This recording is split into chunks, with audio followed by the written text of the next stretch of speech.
Assalamualaikum warahmatullahi wabarakatuh. Perkenalkan, saya Wahyuni Azulfa dari kelas B23. Di sini saya akan memaparkan materi tentang muamalah.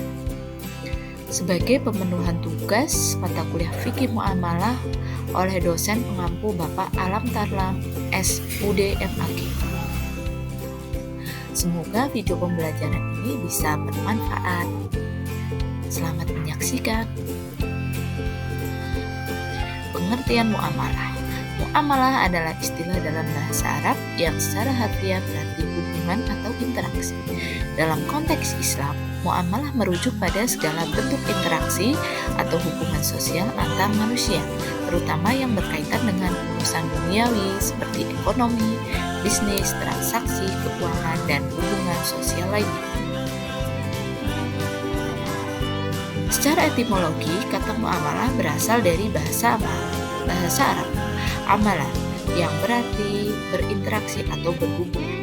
Dalam konteks fikih, muamalah meliputi aturan-aturan yang berkaitan dengan hubungan antar umat manusia dalam hal jual beli, pinjam meminjam, kerjasama, usaha atau syirkah, perjanjian atau akad, dan sebagainya. Ruang lingkup muamalah itu sendiri ada beberapa. Yang pertama, jual beli atau bai. Transaksi pertukaran barang atau jasa dengan imbalan tertentu seperti uang atau barang lain. Prinsip jual beli dalam Islam mengharuskan adanya kerelaan antar pihak, barang yang halal dan jelas sifatnya, serta harga yang disepakati dan tidak mengandung riba. Yang kedua, sewa menyewa atau ijarah. Perjanjian pemanfaatkan barang atau jasa dengan imbalan tertentu selama jangka waktu yang disepakati. Unsur-unsur yang harus ada dalam sewa menyewa diantaranya: objek sewa harus jelas dan dapat dimanfaatkan. Harga dan durasi harus disepakati di awal. Ruang lingkup selanjutnya. Yang ketiga, kerjasama usaha atau syirkah. Kerjasama antara dua pihak atau lebih dalam mengelola modal untuk tujuan usaha dengan pembagian keuntungan yang telah disepakati. Macam-macam kerjasama antara lain syirkah inan, kerjasama dengan modal dan tenaga, syirkah abdan, kerjasama dengan tenaga saja, dan yang terakhir syirkah mudharabah, kerjasama modal dari satu pihak dan tenaga dari pihak lain. Selanjutnya, yang keempat, hutang piutang atau qard. Transaksi pinjam meminjam yang dilakukan dengan tujuan membantu tanpa mengharapkan tambahan imbalan atau riba harus memenuhi persyaratan berikut: tidak ada tambahan bunga dan kejujuran dan amanah dalam mengembalikan. Selanjutnya, perwakilan atau wakalah. Memberikan kuasa kepada pihak lain untuk melakukan suatu pekerjaan atau urusan atas nama pemberi kuasa. Unsur-unsur yang harus ada dalam melakukan perwakilan: yang pertama, harus ada kesepakatan dan persetujuan, dan yang kedua, jujur dan amanah dalam melaksanakan tugas. Selanjutnya ada gadai atau rahn. Gadai itu memberikan jaminan barang dalam utang piutang sebagai bentuk tanggung jawab jika terjadi gagal bayar. Unsur-unsur yang harus ada dalam hal gadai antara lain: barang gadai harus jelas dan dapat dimanfaatkan, tidak ada tambahan bunga. Selanjutnya, ruang lingkup jasa keuangan syariah. Layanan keuangan yang sesuai dengan prinsip syariah meliputi perbankan syariah, asuransi syariah, dan investasi syariah. Selanjutnya, perjanjian akad. Muamalah juga mencangkup berbagai bentuk akad atau perjanjian yang mengatur hak dan kewajiban para pihak.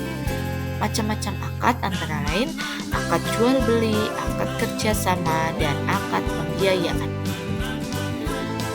Dan ruang lingkup muamalah yang terakhir adalah larangan dalam muamalah. Islam melarang beberapa praktik dalam muamalah seperti riba, tambahan dalam transaksi utang piutang.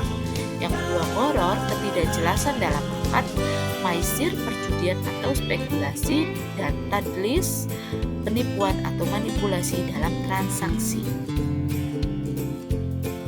Nah, selanjutnya yang akan kita bahas adalah prinsip-prinsip muamalah. Yang pertama, prinsip keadilan. Transaksi harus dilakukan secara adil dan tidak merugikan salah satu pihak. Yang kedua, keadilan mencangkup pembagian keuntungan, hak dan kewajiban serta kejujuran dalam bertransaksi. Prinsip kerelaan, semua pihak yang terlibat harus ridho dan sepakat tanpa adanya paksaan. Dan yang kedua, kerelaan harus tercipta dari awal hingga akhir proses transaksi. Prinsip selanjutnya adalah prinsip kejujuran dan transparansi. Harus ada keterbukaan informasi mengenai barang, harga, dan kondisi produk. Tidak boleh ada penipuan, manipulasi, atau menyembunyikan cacat barang. Prinsip muamalah yang selanjutnya adalah prinsip amanah dan tanggung jawab. Pihak yang terlibat dalam transaksi harus bertindak amanah dan bertanggung jawab, melaksanakan perjanjian atau akad dengan penuh kepercayaan.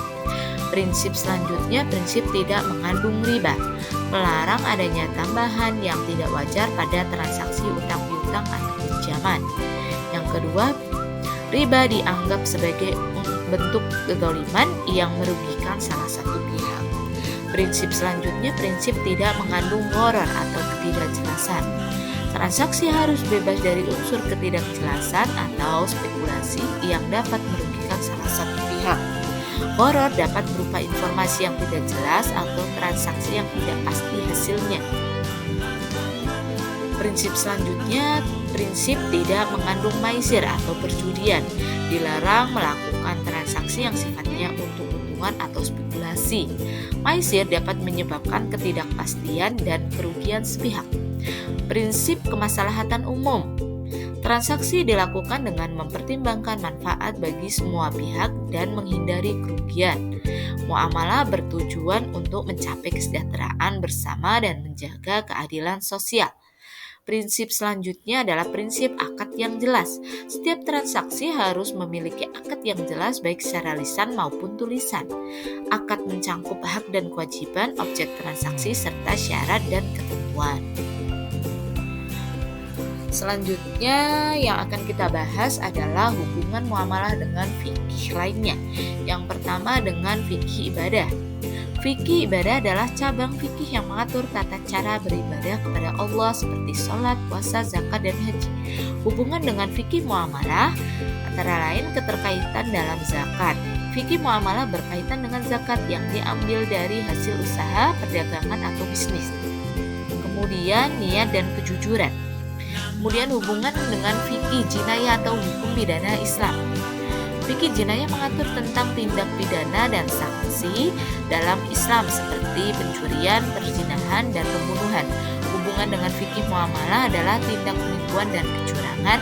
Sanksi dalam pelanggaran muamalah, jika ada pelanggaran akan atau kecurangan, sanksinya bisa merujuk kepada fikih jinayah. Selanjutnya hubungan dengan fikih munakahat atau hukum pernikahan. Fikih munakahat mengatur tentang pernikahan, perceraian, nafkah, dan hak-hak dalam keluarga. Hubungan dengan fikih muamalah, nafkah keluarga, dan mahar dan hibah serta bersama juga. Kemudian hubungan dengan fikih mawaris atau hukum waris. Fikih mawaris mengatur pembagian harta warisan kepada ahli waris sesuai ketentuan syariah. Hubungan dengan fikih muamalah adalah kehalalan harta warisan, pengelolaan harta sebelum waris, dan akad hibah dan wasiat. Hubungan selanjutnya adalah fikih siyasah, hukum politik dan pemerintahan.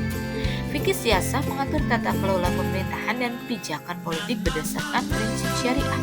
Hubungan dengan fikih muamalah, ekonomi syariah, distribusi kekayaan, dan pajak dan retribusi. Selanjutnya hubungan dengan fikih jihad. Fikih jihad mengatur tentang perjuangan dan pembelaan agama dalam berbagai bentuk termasuk jihad ekonomi. Hubungan dengan fikih muamalah, jihad ekonomi, pendanaan jihad, kemandirian ekonomi. Selanjutnya hubungan yang terakhir adalah fikih dakwah. Fikih dakwah mengatur tentang cara menyampaikan ajaran Islam dalam umat manusia. Hubungan dengan fikih muamalah, etika berdakwah, dan pembinaan ekonomi. Oke, Barangkali itu yang bisa saya sampaikan, pemaparan materi tentang muamalah. Silahkan kalau ada pertanyaan boleh dituliskan di bawah di bawah kolom komentar ya. Sebelumnya saya ucapkan terima kasih dan mohon maaf apabila masih banyak kekurangan. Sekian dari saya. Wassalamualaikum warahmatullahi wabarakatuh.